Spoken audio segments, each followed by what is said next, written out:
Pemirsa, bakal calon wakil presiden Koalisi Indonesia Maju, Gibran Rakabuming Raka membantah memainkan narasi terzolimi seperti yang disebut oleh Ketua Dewan Kehormatan PDI Perjuangan Komarudin Watubun. Ditemui di Solo, pemirsa, Gibran mengatakan tidak memainkan narasi-narasi seperti yang disebutkan. Gibran juga menyangkal kabar pas pampres pengawalnya meminta warga yang memakai kaos bergambar Arya Bima, caleg DPR RI, untuk dilepas. Pak Komarudin kan mengatakan bahwa Mas tidak segera keluar dari partai, menunggu dipecat agar memainkan narasi terzolimi itu. Ada komentar, Mas? Kita enggak membuat narasi-narasi seperti itu. Oke, makasih nggak ya? Itu ada yang menyinggung Mas Pampres Makasih, juga itu, Mas. Hmm? Katanya Mas Pampres menegur ada yang pakai kaos Arya Bima. Enggak ada yang menegur. Kaosnya juga bukan kaos Pak Arya Bima, kaosnya Pak Ganjar. Tapi orangnya enggak saya salami loh ya. Enggak ada yang kayak gitu ya, itu hoax ya. Oke, kalau mau full kan pada di sana semua. Apa ditegur? Jadi tidak. Memang saya tidak. salami toh orangnya toh. Orangnya juga baik toh. Ya udah. Oke, kita langsung lanjut ke Bang Andreas. Bang Andreas, betul tidak tadi yang disampaikan oleh Mas Burhan bahwa ada pertimbangan efek elektoral yang dipertimbangkan oleh PDI Perjuangan sehingga belum menyatakan sikap apakah akan memecat Gibran atau tidak? Ya, oke. Nampaknya kita terputus ya sambungan komunikasi kita dengan Bang Andreas. Saya mau ke Mas Burhan kalau gitu.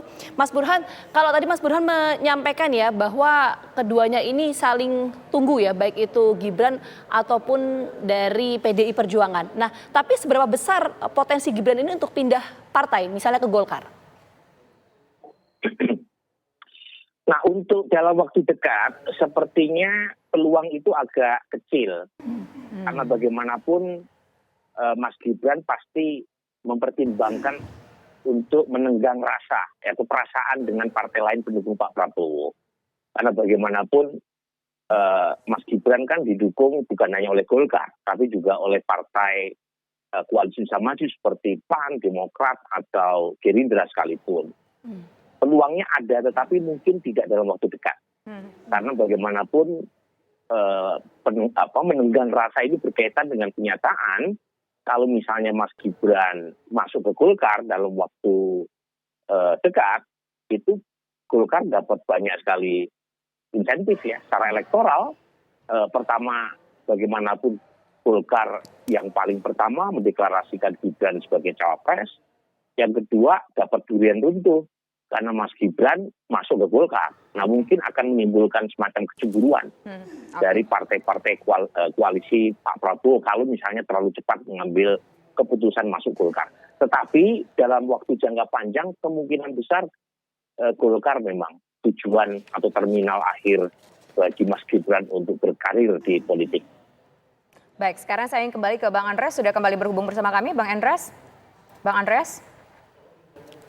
Halo, iya. Bang Andreas, tadi Bang Andreas tadi Mas Burhan menyampaikan, Prof. Burhan menyampaikan bahwa nggak mau untuk memecat Gibran, melepas Gibran karena efek elektoral. Apakah betul seperti itu? Karena PDIP takut nanti dibilang zolim kepada Gibran.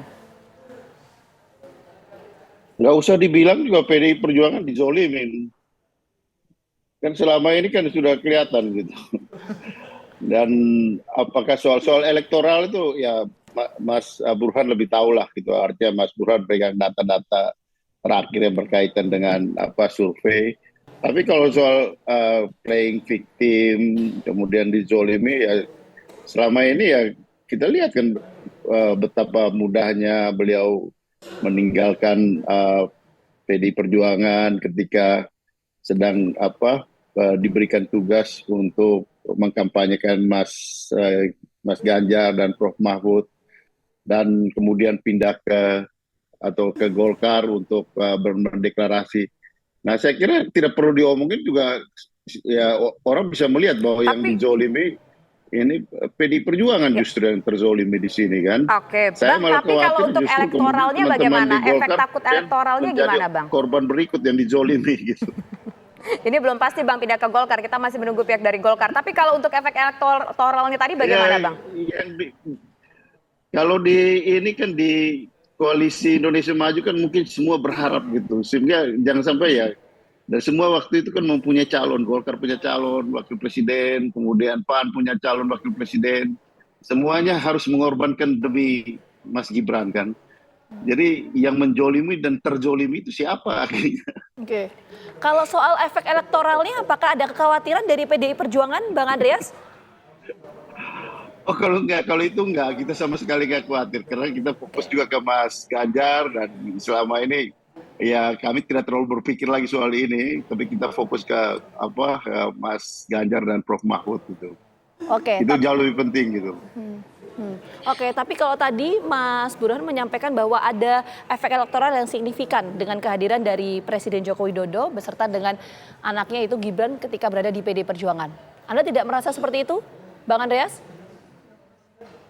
Kalau efek elektoral, kalau dengan perkembangan terakhir ini yang saya dengar, saya lihat respon dari masyarakat, bahkan dunia internasional gitu. Saya baca juga salah satu koran di Jerman yang menulis tentang selamat tinggal demokrasi di Indonesia. Karena putranya Pak Jokowi ini menabrak banyak aturan-aturan yang kemudian termasuk aturan di PDI Perjuangan. Nah, itu saya kira akan berdampak secara elektoral gitu. Tapi ya apakah itu menguntungkan PDI Perjuangan nanti kita lihatlah gitu. Oke, ini kita juga sudah terhubung bersama dengan Bang Doli. Bang Doli? Oke, Bang Doli terima kasih sudah hadir. Ini langsung saja Bang Doli, sudah ada komunikasikah sejauh ini antara Gibran dan juga Golkar mengenai status dari Gibran, status keanggotaannya, Bang Doli? Bang Doli, mungkin suaranya bisa di-unmute, Bang Doli. Kita tidak bisa mendengar dari studio. Oke, nampaknya kita terkendala komunikasi. Kita coba perbaiki dulu saluran komunikasi kita. Saya mau ke Bang Andreas kalau gitu. Bang Andreas, kok tadi Anda menyampaikan bahwa PDI Perjuangan tidak merasa khawatir terhadap efek elektoral dari Presiden Jokowi. Tapi kenapa kemudian tidak mengambil sikap tegas PDI Perjuangan terkait dengan manuver Gibran? Karena itu tadi kami lebih fokus ke mengusung, mendukung dan mengkampanyekan Mas Ganjar dan Prof Mahfud itu lebih penting gitu. Untuk saat ini kita lebih penting fokus ke sana gitu. Yang ini dan masih banyak isu-isu yang ada sekarang di MK, kemudian yang berkaitan dengan KPU, keputusan KPU. Kemudian kita menunggu nanti tanggal 8 nanti KPU akan menetapkan kandidat. Itu jauh lebih penting gitu ketimbang memikirkan Mas Gibran, sementara Mas Gibran juga nggak memikirkan kami gitu. Bang, atau jangan-jangan menunggu hasil dari KPU, menunggu hasil dari MK dan menunggu akan seperti apa bergulirnya hak angket seperti disampaikan rekan Arbang, Bang Masinton, barulah nanti PDIP mengambil sikap seperti itu, Bang. Halo, Bang. Sita dan ini mengajak kami untuk berpikir tentang Mas Gibran. Mas Gibran sendiri kan mikirin kami, ngapain kita pikirin dia gitu. Oke, nanti Abang. Lebih baik kami pikirin hal-hal yang lebih penting gitu. Oke, baik. Nanti saya akan ke Bang Andreas lagi, tapi saat ini sudah bergabung bersama kami Bang Doli Kurnia dari Golkar. Halo, Bang Doli. Ya. Ya, Bang Doli, kita ingin konfirmasi sekali lagi. Apakah Golkar ini benar-benar akan menarik Gibran menjadi bagian dari Golkar, menjadi kader Golkar? Ya, itu tergantung dari saudara Gibrannya sendiri. Ya, kalau kami kan prinsipnya sebagai partai terbuka, ya kita menerima siapa saja yang merasa bahwa visi dan pandangan tentang dan aspirasi politiknya sama dengan partai Golkar.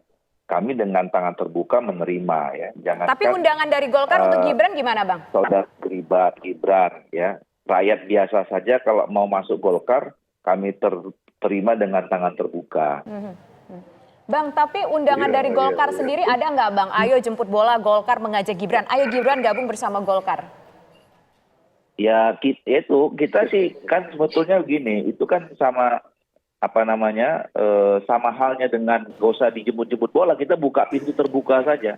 Siapa yang mau datang, yang masuk, silakan ya. Nah, kita juga tidak mau, kan sama lah saya kira prinsipnya dengan partai yang lain ya.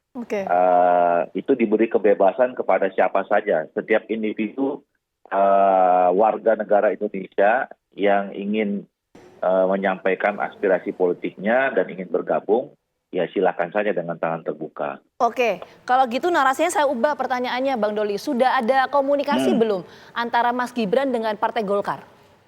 Berkaitan dengan potensi masuknya Mas Gibran ke Golkar. Sudah ada komunikasi soal itu belum? Itu dulu. Kalau komunikasi, selama ini kan kita komunikasi terus, ya.